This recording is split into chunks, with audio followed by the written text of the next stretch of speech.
Baik, Assalamualaikum warahmatullahi wabarakatuh. Di sini saya perwakilan dari kelompok 11 akan memulai untuk pemaparan materi pada pagi hari ini yang berjudul stres kerja, di mana akan disampaikan oleh 3 orang, yakni Fatihatul Zahra, lalu saya sendiri Fitrul Aziza, lalu yang ketiga ada Saiful Saputra. Langsung dimulai saja.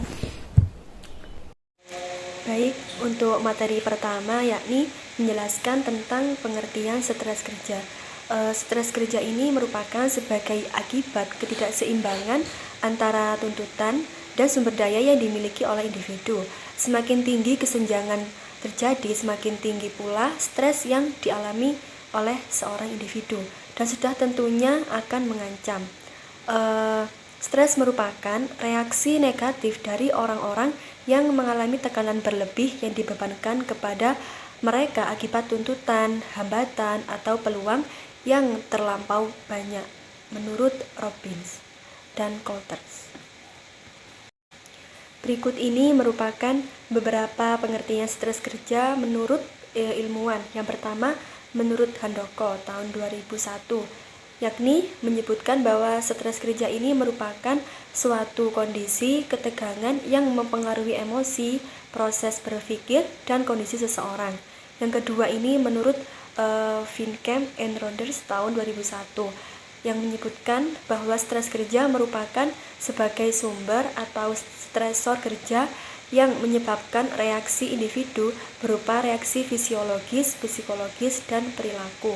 Dan yang ketiga yaitu menurut Waluyo tahun 2009, menyebutkan bahwa stresor kerja ini merupakan segala kondisi pekerjaan yang dipersepsikan karyawan sebagai suatu tuntutan dan dapat menimbulkan stres kerja. Dan berikut ini merupakan jenis-jenis stres. Stres tidak selalu buruk, meskipun seringkali dibahas dalam konteks yang negatif, karena stres memiliki nilai positif ketika menjadi peluang saat menawarkan potensi hasil. Contohnya, banyak profesional memandang tekanan sebagai beban kerja yang berat dan tenggat waktu yang mepet sebagai tantangan positif yang menaikkan mutu pekerjaan mereka. Menurut Bumey dan Sally mengungkapkan bahwa ada 4 jenis-jenis stres. Yang pertama yaitu eustress atau good stress, yang kedua distress, yang ketiga hyperstress, dan yang terakhir yaitu hypostress. Eustress atau good stress ini merupakan stres yang menimbulkan stimulus dan kegairahan sehingga memiliki efek yang bermanfaat bagi individu yang mengalaminya. Contohnya seperti tantangan yang muncul dari tanggung jawab yang meningkat, tekanan waktu, dan tugas berkualitas tinggi. Yang kedua yaitu distress. Distress ini merupakan stres yang memunculkan efek yang membahayakan bagi individu yang mengalaminya, seperti tuntutan yang tidak menyenangkan atau berlebihan dan yang menguras energi individu sehingga membuatnya menjadi lebih mudah terjangkit oleh penyakit. Yang ketiga yaitu hiperstres. Hiperstres ini merupakan stres yang berdampak luar biasa bagi yang mengalaminya, meskipun dapat bersifat positif ataupun negatif. Tetapi stres ini tetap saja membuat individu terbatasi kemampuannya adaptasinya. Contoh dari stres hiperstres ini merupakan salah satunya yaitu serangan teroris. Yang terakhir yaitu hipostres. Hipostres ini merupakan stres yang muncul karena kurangnya stimulasi. Contohnya, stres karena bosan atau karena pekerjaan yang rutin. Sekian dari pengertian serta konsep stres kerja. Selanjutnya dilanjutkan oleh teman saya. Saya akan menjelaskan faktor-faktor penyebab stres kerja. Di sini saya mengutip dari 4 penyebab stres kerja menurut Gibson. Yang pertama yaitu lingkungan fisik. Lingkungan fisik ini yaitu penyebab stres kerja dari lingkungan yang berupa cahaya, suara, suhu, dan udara terpolusi. Yang kedua yaitu individu.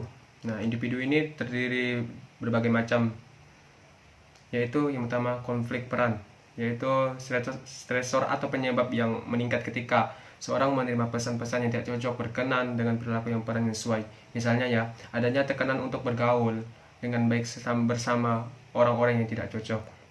Yang kedua yaitu peran ganda. Untuk dapat bekerja dengan baik, para pekerja itu memerlukan informasi tertentu mengenai apakah mereka diharapkan kewajiban berbuat atau tidak berbuat sesuatu. Nah, peran ganda adalah tidak adanya pengertian dari seorang tentang hak khusus dan kewajiban-kewajiban dalam mengerjakan suatu pekerjaan.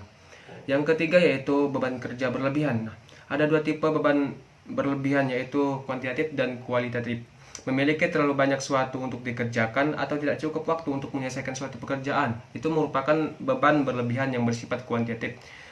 Beban berlebihan kualitatif yang terjadi jika individu merasakan tidak memiliki kemampuan yang dibutuhkan untuk menyelesaikan pekerjaan mereka atau standar penampilan yang dituntut terlalu tinggi. Selanjutnya yaitu tidak adanya kontrol. Nah, suatu stresor besar yang dialami banyak pekerjaan adalah titik adanya pengendalian atau situasi, sehingga langkah kerja, urutan kerja, pengambilan keputusan, waktu yang tepat, penetapan standar kualitas, dan kendali jadwal merupakan hal yang sangat penting. Yaitu yang terakhir, tanggung jawab. Nah, tanggung jawab ini, setiap macam tanggung jawab bisa menjadi beban bagi beberapa orang, namun tipe berbeda menunjukkan fungsi yang berbeda sebagai stresor. Yang ketiga, yaitu kelompok. Keefektifan setiap organisasi dipengaruhi oleh sifat hubungan di antara kelompok. Nah, karakteristik ini kelompok menjadi stresor yang kuat bagi beberapa individu. Ketidakpercayaan dari mitra pekerja secara positif berkaitan dengan peran ganda yang tinggi, yang membawa pada kesenjangan komunikasi di antara orang-orang dan kepuasan kerja yang rendah. Atau dengan kata lain, adanya hubungan yang buruk dengan kawan, atasan, ataupun bawahan. Yang terakhir yaitu yang keempat, organisasi. Adanya desain struktur organisasi yang jelek, nah politik yang jelek dan tidak adanya kebijakan khusus ini dapat menyebabkan stres kerja bagi karyawan. Terima kasih. Selanjutnya akan disampaikan rekan saya. Baik, selanjutnya ada hubungan stres kerja dengan output organisasi. Stres adalah suatu kondisi ketegangan yang memengaruhi emosi, proses berpikir, dan kondisi seseorang. Sedangkan output organisasi atau kepuasan kerja adalah kondisi emosional yang menyenangkan di mana para karyawan memandang pekerjaan mereka.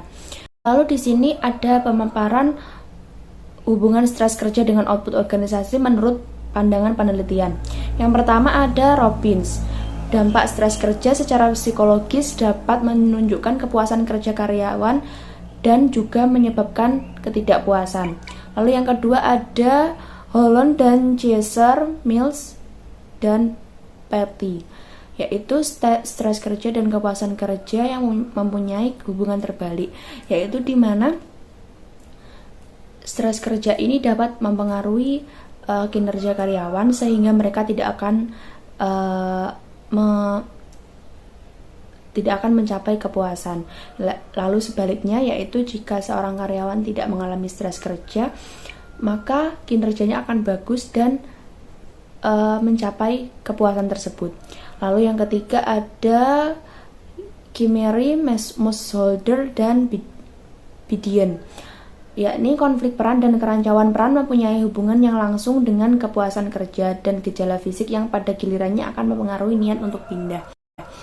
Lalu yang dapat kita simpulkan yakni stres kerja ini juga akan mempengaruhi kesehatan seorang individu yang akan berdampak pada perilaku organisasi secara negatif. Jadi kalau stres kerja ini sudah mempengaruhi fisik, maka kinerja seorang karyawan akan sangat menurun dan tidak akan mencapai sebuah kepuasan.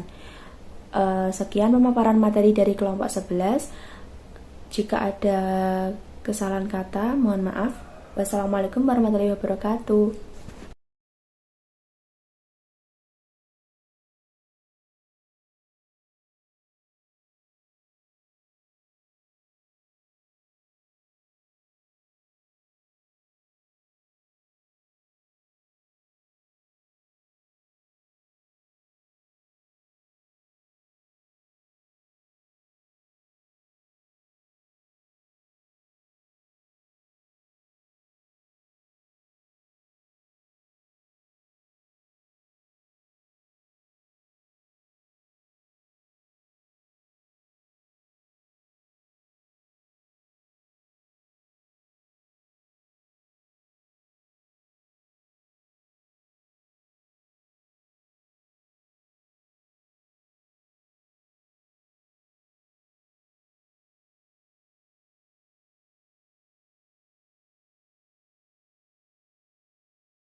Kesalahan kata, mohon maaf.